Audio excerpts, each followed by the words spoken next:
Hey everyone, we're back at Nintendo Treehouse live at E3. We're going to take a look at Starlink Battle for Atlas, and to show off this game, we've brought some people that know this game probably better than anyone, our friends from Ubisoft. We have Matt, the producer for Starlink Battle for Atlas, and Laurent, the creative director. So really excited to have you guys and to sort of show us what you've been working on. I'm really excited to see what you guys have to show us. So yeah, please thank you so much for having us here. Yeah. So Starlink Battle for Atlas is an open-world action-adventure game that's going to take you 400 light years away from Earth to the Atlas star system. And it follows the journey of a team called the Starlink Initiative who are blasting off there. And it features this really, really cool modular starship where every single piece that you put on instantly appears in-game and lets you adapt and reconfigure your abilities on the fly to take on any challenge. It's so cool. I'm so excited. So basically the game is based around this idea of a modular starship. So you can see here I got my Joy-Con on my Starlink mount, and the first thing you're going to want to do is plug in a character. So all of them have different abilities. So right here I'm going to take Mason Rana, who is in our story is the inventor of the Starlink technology. And you can slide him in, and as soon as you link it there, you can see it getting ready into action on the screen. And so the next thing that you're going to do is equip yourself with a starship. So they all belong to like different classes. This one belongs to like a high performance class, so it allows you to be extremely agile. So I'm going to connect it right now. And you can see it appears instantly in the game. I'm going to plug in some wings. Yeah, probably need some wings. Look, I love that.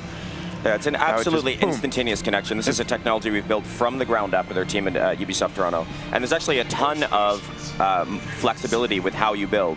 You can see, Laurent, you can take parts off, you can stack parts, you can reverse parts. Anything you build will be instantly recreated in-game. And not only does that change the appearance of your ship, that's also going to change your abilities and your stats and how your ship works in the game. So the next thing to do after you build your starship is to link some weapons. So we're going to start with this Gatling here. It's a great medium range, high rate of fire weapon, and we're going to continue with the Frost Barrage here. Frost Barrage is great. You can deliver a series of homing missiles to our target, so that's pretty cool. So you're in the Atlas star system now, and you can go pretty much anywhere, but right now we are on a mission to track down a big unit from the Forgotten Legion, the enemy of the game, that we call the Legion Prime. So we don't know the location of the Prime, but we know that it just planted a big extractor on this planet, and it's destroying this planet. So we gotta destroy that extractor tower to be able to locate the Prime. And I see you flying into the planet. I really like that you have that sort of that. You obviously fly once you get to the planet, but flying into planets, I feel like is a cool part of making that world feel big. And yeah, absolutely. So this features completely seamless travel from space down to the surface of planets, from planets back up to space. And there's tons of things to discover in space as well, different points of interest and derelict spaceships and outlaw hideouts, all sorts of cool, fun things to discover. Wait. I don't know if it'll work, but the extractor it planted, you need to go there. And these planets are actually real, spherical, circumnavigable planets. So Laurent's currently landed on the night side of Sonatas, but he could fly completely around this sphere, go to the day side, discover different secrets and history and puzzles. These are absolutely massive open worlds. Yeah, they look like vibrant ecosystems. I'm seeing foliage. I'm seeing some creatures running around. Oh yeah, absolutely. Each has its own unique flora and fauna. There's different factions that you can ally with, and you can actually, collect. So, for instance, the animals that you're seeing, you could go scan them, take DNA samples, and take that to the local scientist faction called the Expedition, who will help use that to craft mods to upgrade all of your gear. That's really cool. So right now I'm entering the electrical storm that is caused by this extractor tower. So we're going to land on the ground at any time. So you can fly in the game, of course, but at any time you can land and transition to skimming mode like this. This tower is protected by those Cyclopes from the Legion, so let's try to take them down.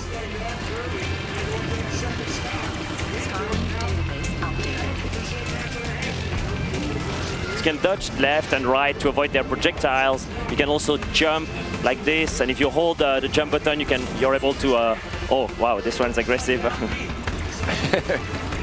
So if you hold the jump button, you can hover a bit in the air like this. So that's very useful to avoid the attacks of the enemies. There's actually a ton of depth to the combat, so I don't know if you're noticing, but Laurent is able to aim right at their eye to do extra critical damage, take those guys out.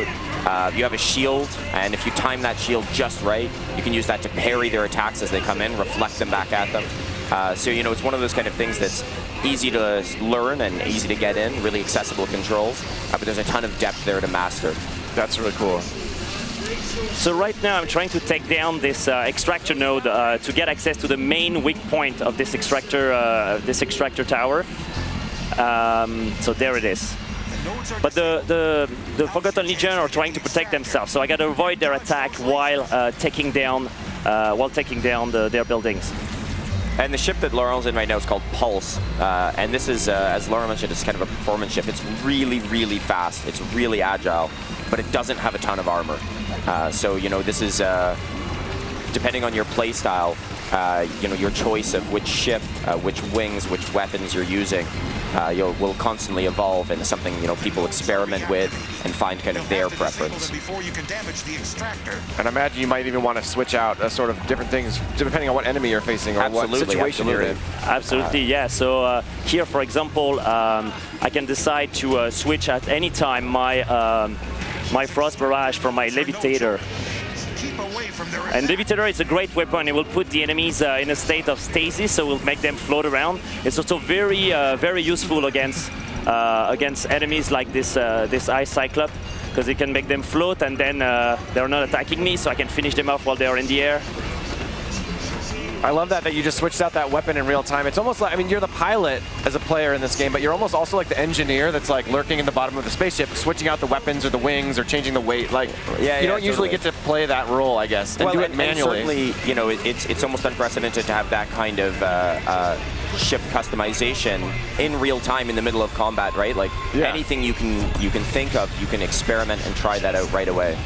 So right now I just used my pilot ability, so Mason Rana can trigger an orbital strike from the Equinox, the mothership of the Starlink initiative. Yes. So that's been very effective against this tower. Now, let me see. The prime is... There! Quickly, before it plants more. And so when you destroy towers like this, the storm will clear out, and you'll be able to take away this extractor core, and later on in the game to trade it for Nova, a very rare resource that will be useful for you to build your alliance. So I want to show you a different ship. So we just finished the extractor. Okay. We're going to go after the prime, but let's reconfigure a bit and link a new ship. So you can, at any time, you can remove your starship like this. I love seeing all these starships just laid out in front of us. It's so cool. Yeah, totally. And we can switch pilots. So I'm going to equip a Judge or alien robot from the Starlink initiative. And I'm going to link it.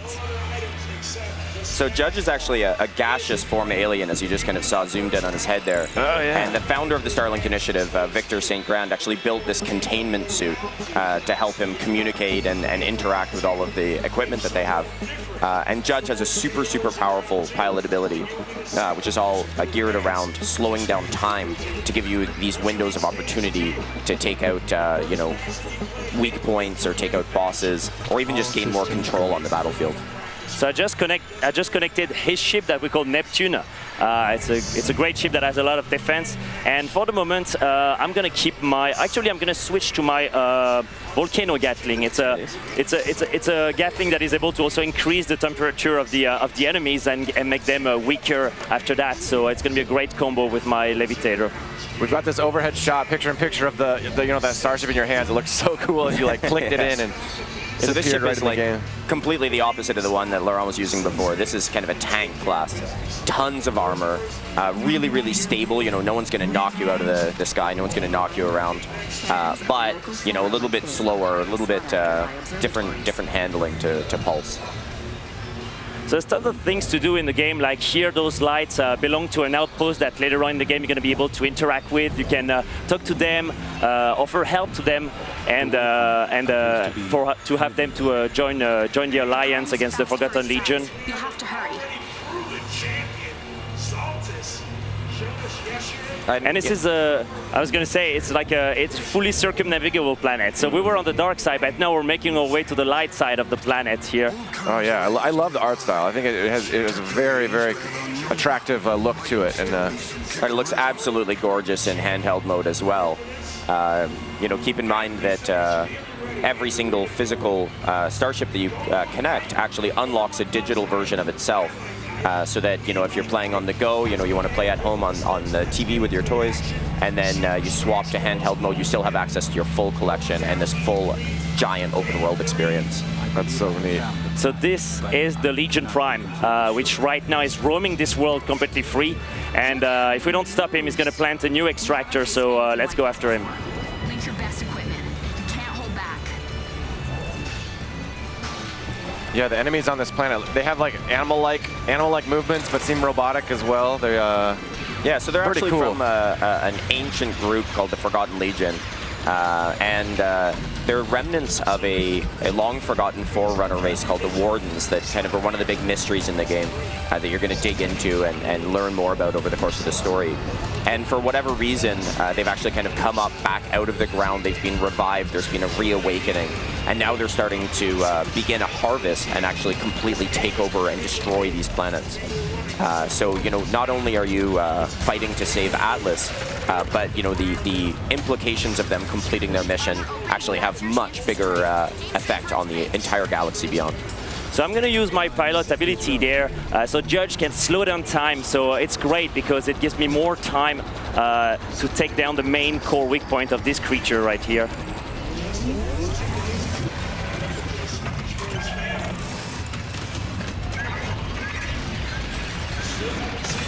So now he's not happy about us.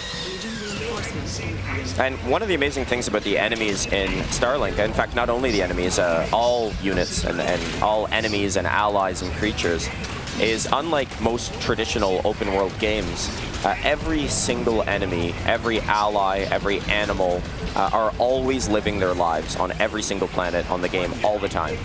So it's completely dynamic. If Laurent were to put down the controller and walk away for a couple of hours, this Legion Prime would actually walk over the surface of this planet, creating more of those extractor towers, making himself more powerful.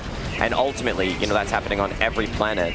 So the entire system could become completely infected. If, you know, so you are really the agent of change that can cause the difference there. I find that so interesting because, again, they're not just waiting for you to show up and like, oh, let's attack you now. They're living out. They have their own objectives and goals, and they're doing their thing. And it's up to you to insert yourself in that storyline. And you can use that to your advantage because, you know, keep in mind it's also your allies. So, you know, if you go down to a planet and, you know, build up tons of defense bases and turrets and alliance, you know, really build that strong alliance. Even when you're not on that planet, they're still fighting back against the Legion for you. You know, they're still taking over and helping save that planet. So right now, the Prime is trying to find what we call an Electron Vein. The Electron, it's like a rare mineral that is in abundance in the world of Atlas, and he's going to try to supercharge himself to take me down. So we're going to have to finish him off. It's like the second phase of this combat. So now he's got those corrupted Nova Crystal on his knees, and he can attack me with those powerful lasers.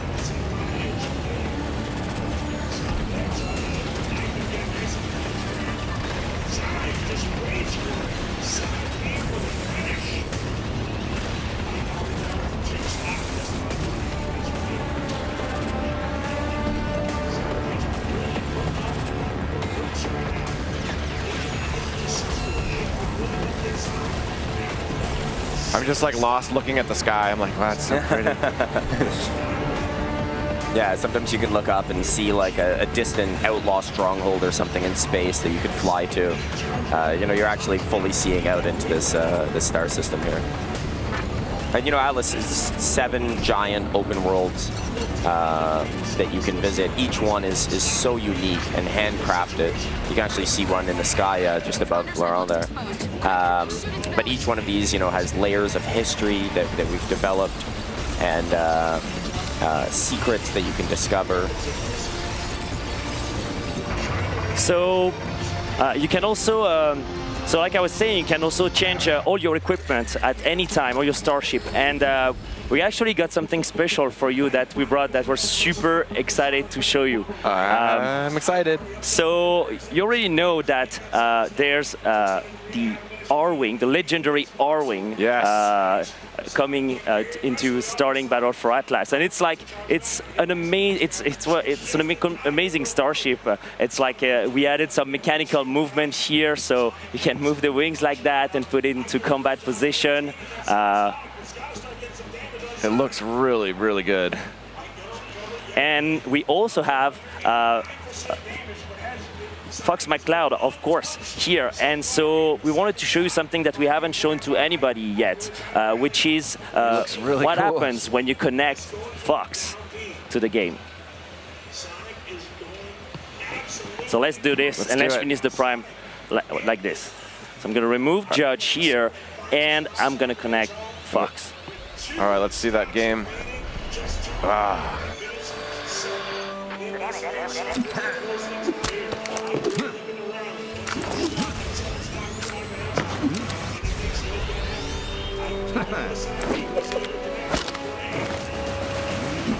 You can actually play as Fox throughout the entire game, the entire campaign. And not only that, exclusively on Nintendo Switch, of course, we also have a whole set of Star Fox missions. And it follows the story of how Fox came to Atlas and how he's teamed up with the Starlink initiative. And there may be some other familiar, friendly faces along the way. It's so exciting, yeah. It's so cool to think of Fox and his crew out, you know, in space, and then connecting with the star system, and then inserting into the storyline. Absolutely. And for us, you know, Star Fox was just such a wonderful, natural fit. It's been, you know, a dream of ours to be able to invite, you know, Fox and his crew into Atlas, and so it's, you know, it's just amazing how closely and how naturally the two properties fit together. Yeah, it seems like a perfect pairing, and the Arwing does not look out of place here. It looks awesome. Yeah, totally. And I noticed, Laurent, that you didn't actually attach any weapons to it. Yeah, but absolutely. you still have lasers, though. Absolutely, because when you don't attach weapon, and this is the only ship who does that, when you don't attach weapon to the Arwing, you can actually use the laser cannon from the Arwing. I can charge my shot like I'm doing here to do devastating damage on the Prime. And this is awesome because you can use the wings as weapons exclusively with those particular wings. But of course, you could also attach any of the other weapons to the Arwing, which is like something we've never seen, is the Arwing with like a, I don't know, a Gatling gun or a flamethrower or something. Absolutely. You can see there I just connected my levitator on my left wing, so I can still use my the laser of my right wing, but I can use my levitator from my left side. And of course, keep in mind, you know, you can go up, you know, fly at any time. You could exit the atmosphere at any time. It looks like Laurent's going to finish off this Prime. We got it. Nice. I like how Fox swooped in. No, totally. Saved the day.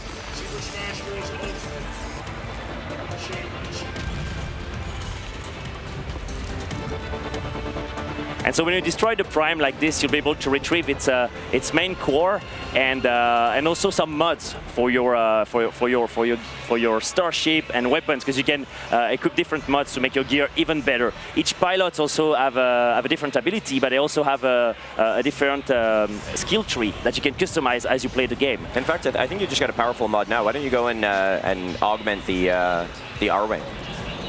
Yeah, absolutely. So let's do that. Let me go in my mod screen here, and this one is giving me 20 plus 20 speed. I can just change it, and let's say, for example, plus 35 handling and more speed. So let's take this one.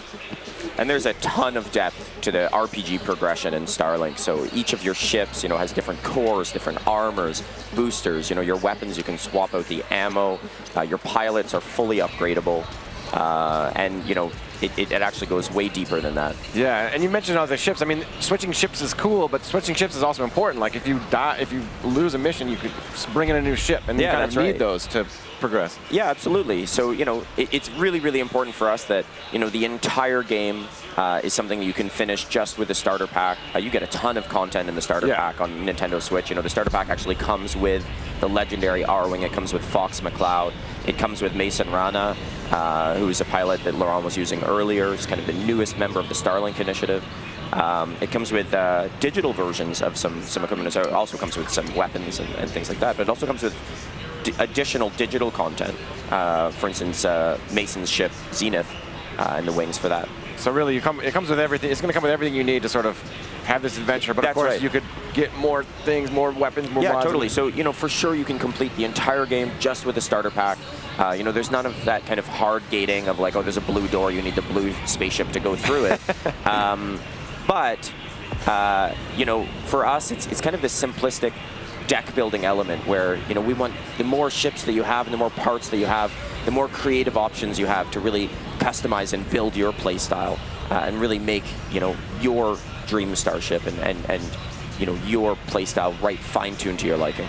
Yeah, it's a little bit hard to show on camera, but the fun, the feel of clicking these weapons and wings together is something that I've gotten to experience preparing for this segment, and it just has that. It kind of takes me back to being a kid, and I'm like flying around with the ship and attaching different wings. I was putting the Arwing's wings on backwards, which looks kind of cool because everything can go either direction. So you could have a flamethrower pointing backwards or something. Absolutely, yeah, and you can even like the Arwing embeds the Starlink technology, so you can remove its wing, flip them if you want. You can, like you were saying, yeah, you can connect like the flamethrower here, and if I fire it now, I connected it backwards, so it will fire backwards. If some enemies are attacking me from the back, I can use that strategy, or you can put it front like this. And you know, keep in mind, as Laurent showed earlier, you can actually stack parts on parts. So like, you know, Laurent could add additional wings or swap out the wings of the Arwing, make kind of an extra wide Arwing. Could you show that really quick? I'm not sure if it's on the way to attack something, but it's cool when you stack a couple extra things on. And yeah, absolutely. For sure. So for example, I can stack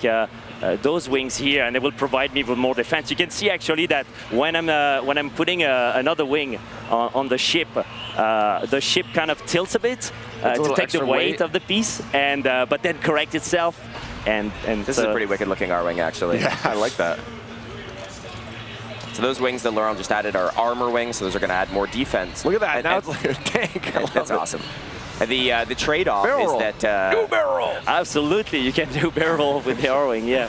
So the trade-off of adding more parts is that's increasing the weight of your ship in the world, and you know that's going to change a little bit the way that it handles in the game.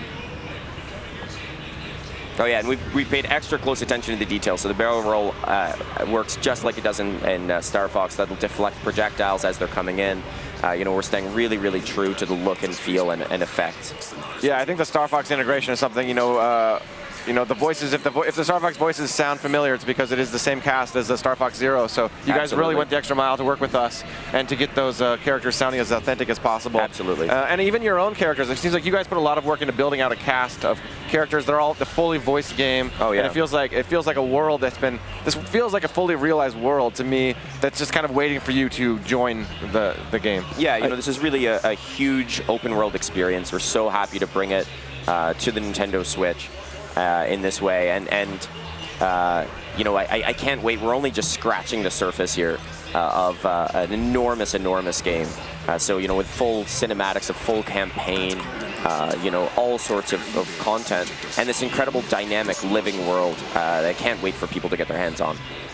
You can always, each planet also that we've created or have their own history. We build their history and the mythology, like about what happened on those worlds and the previous civilizations who tried to establish themselves on those worlds. They have their own flora and fauna. So here we can see, we scan these creatures. You can scan any of the creatures and retrieve flora samples out as well. And the characters will tell you more about those creatures. I love just this visual of Fox, you know, in this foreign star system, like investigating this crazy creature. You know, up close. Totally.